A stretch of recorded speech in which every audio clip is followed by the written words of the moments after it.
Good morning, students. Today we shall study about High School English First Flight Book. First flight book में जो third chapter है, 2 stories about flying, यानी कि उड़ने के बारे में, उड़ान के बारे में 2 स्टोरीज हैं. This chapter is divided into 2 parts and both stories are most important and very interesting stories. First part of this lesson is first flight and second part is Black Aeroplane. First part is written by Lane O'Flaherty. Lane O'Flaherty is an Irish writer. He is a novelist as well as a short story writer also. So students, let us start the summary in Hindi of his first flight chapter. His first flight. तो आइए देखते हैं कि इसकी story क्या है. इसमें मैं आपको बताता हूँ कि पूरी इसकी समरी और चैप्टर के अंत में जो इसमें हार्ड वर्ड आए हैं और जो मेन पॉइंट्स है उसकी व्याख्या की जाएगी. इसी प्रकार से चैप्टर के पूरे होने पर मैं आपको इसके क्वेश्चन आंसर एक्सप्लेन करूँगा. तो इसकी समरी को ध्यान से सुनेंगे तो स्टूडेंट्स, जो स्टोरी है यह एक सीगुल फैमिली के बारे में है. सीगुल का मतलब है समुद्री एक पक्षी है, समुद्री मुर्गा उसको कह सकते हैं. तो सीगुल फैमिली के बारे में है जो कि समुद्र के किनारे एक शिलाफलक पर रहता है, लेज पर रहता है. लेज मीन्स एक प्रकार की चट्टान जो कि काफ़ी ऊंचाई पर है, जो सी लेवल से, जो वाटर लेवल होता है उससे काफ़ी ऊंचाई पर होती है समुद्र के किनारे. वहाँ पर एक सीगुल फैमिली रहती है. तो सीगुल फैमिली जो रहती है उनके बच्चे होते हैं, 4 बच्चे होते हैं. तो इस प्रकार से जब बच्चों को उनके माता पिता उड़ना सिखाते हैं तो किस प्रकार की कठिनाइयाँ उनके जीवन में आती हैं, किस प्रकार से उनको वो मोटिवेट करते हैं, किस प्रकार से उनको सिखाया जाता है.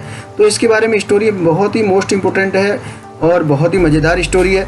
तो इस प्रकार से जो सीगुल फैमिली होती है उनके जो 2 बच्चे होते हैं छोटे, और एक सीगुल होता है, उसके 2 भाई होते हैं और एक बहन होती है. वो जो है उड़ना सीखते हैं और उड़ जाते हैं.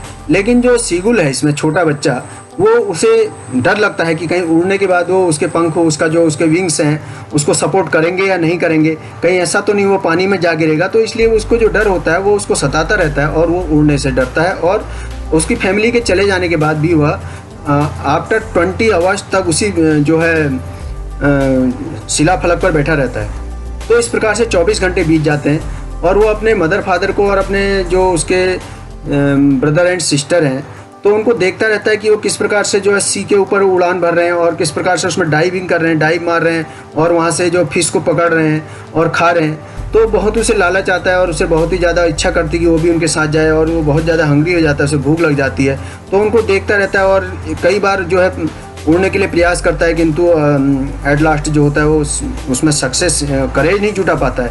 तो करेज नहीं जुटा पाता है, फिर वापस आ जाता है अपने उस पर जहाँ रात भर वो जिस होल में सोता है उस पर जा कर के सो जाता है. फिर तो इस प्रकार से जो उसके मदर फादर हैं उसको बार बार से चिल्लाते हैं, बिकॉनिंग करते हैं, उसको चिल्लाते हैं, श्रील साउंड निकालते हैं, वहाँ से डांटते हैं, फटकारते हैं. तो इस प्रकार से कहते हैं कि तुम भी उड़कर आ जाओ वरना जो है तुम यहाँ पर भूख से मारे जाओगे. लेकिन बच्चा जो मास्टर अप नहीं कर पाता अपने आप को, करेज को मास्टर अप नहीं कर पाता, यानी कि अपने साहस को जुटा नहीं पाता उड़ने के लिए. तो तभी उसको बहुत ज़्यादा भूख लग जाती है, भूख उसे परेशान करने लगती है. तो अपने मदर को देखता है कि जो सामने जो प्लेट्यू है, प्लेट्यू मीन्स पठार, जैसे आपने कि जियोग्राफी में पढ़ा होगा कि डेक्कन प्लेट्यू यानी दक्षिण का पठार जो आपने पढ़ा होगा इसमें पठार के बारे में. तो पठार का मतलब छोटे छोटे जो पहाड़ होते हैं उनके ऊपर जो समतल भाग होता है उस पर जो उसकी मदर होती है एक फिश का जो पीस लेकर के उसको बार बार उसको अपनी चोंच से तोड़ती है और खाती है. तो उसे बहुत ज़्यादा परेशान और उसकी भूख बढ़ जाती है सीगुल की. तो इस प्रकार से वो अपनी माँ के लिए चिल्लाता है, गा गा गा, इस प्रकार की साउंड निकालता है जिस प्रकार से जो है ये सी बर्ड से निकालती हैं. तो उसकी मदर को उस बुक के अकॉर्डिंग मैं बता रहा हूँ आपको कि माँ भी उस प्रकार की गा कोला इस प्रकार की आवाज़ निकालती है.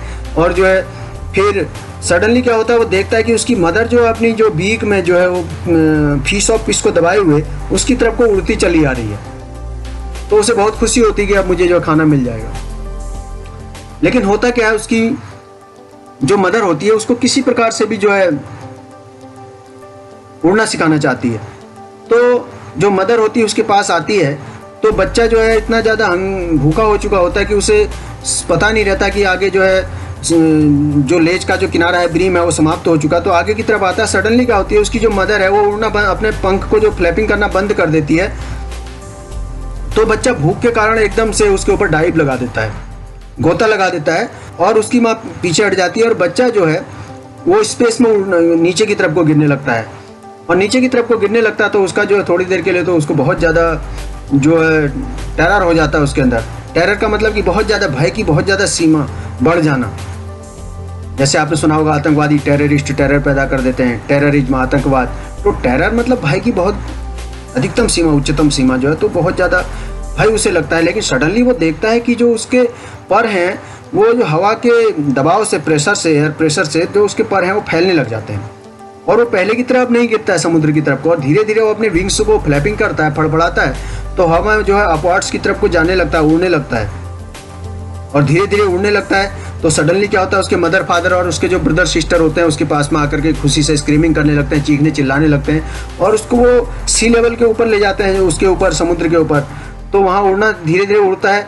फिर उसके जो पेरेंट्स हैं और उसके जो ब्रदर्स एंड सिस्टर हैं, तो वो अचानक क्या होता है कि पानी का जो सील, समुद्र का जो तल है जो वो ग्रीन कलर का दिखाई देता है, तो उस पर जाकर के बैठते हैं, और तो वो भी उनके साथ में बैठता है। तो सडनली उसके जो पैर होते हैं वो पानी में डूबने लगते हैं, और फिर से जो है डरने लगता है, तो वो पूरी अपनी ताकत लगा देता है दोबारा से उड़ने के लिए। लेकिन क्या होता है, बहुत ज़्यादा हंगर के कारण, बहुत ज़्यादा टायर्ड होने के कारण उसको उड़ान भरने में दिक्कत होती है, फिर वो समुद्र के तल पर बैठ जाता है। लेकिन सडनली देखता है कि वो डूब नहीं रहा है, उसका जो बेली होता है, यानी कि पेट का जो निचला हिस्सा होता है, वो पानी के ऊपर तैरने लगता है, और वो आराम से जो है पानी के ऊपर फिर तैरता है, और इस प्रकार से डूबता नहीं है। फिर वो डाइव लगाता है और मछलियों को पकड़ता है, और उसके जो घर के जो सभी सदस्य, जो all member of his family are very happy to see this, तो बहुत ही ज़्यादा खुश रहते हैं उसको देख करके और स्क्रीमिंग करते हैं। तो इस प्रकार से ये स्टोरी बताती है कि he has completed his first flight this type. इस प्रकार से वो अपनी पहली उड़ान को पूरा करता है, और स्टोरी बताती है कि हम अगर किसी भी कार्य को शुरू में स्टार्ट करते हैं तो हमें जो है कुछ करेज को इकट्ठा करना पड़ता है, साहस दिखाना पड़ता है, और अंततः जब हम एट लास्ट जो है उस कार्य में को करने के लिए आगे बढ़ जाते हैं तो हम उसको बहुत ही अच्छी तरह से कंप्लीट कर लेते हैं। तो इस प्रकार से ये स्टोरी की समरी है, और अगले वीडियो लेसन में आपको क्वेश्चन आंसर एक्सप्लेन करूँगा, और क्वेश्चन आंसर की मैं आपको वीडियो भेजूंगा। तो इस प्रकार से मैं सोचता हूं कि आप इस लेसन को अच्छी प्रकार से समझ गए होंगे, और ये परीक्षा की दृष्टि से मोस्ट इम्पोर्टेंट चैप्टर है, दोनों पार्ट्स इसके मोस्ट इम्पोर्टेंट है, और आप इसको घर पर एक बार पढ़ें, और जो भी कठिनताएं इसमें हो तो उसको पूछ सकते हैं हमसे। तो इसी के साथ ये वीडियो लेसन समाप्त होता है। Thank you very much.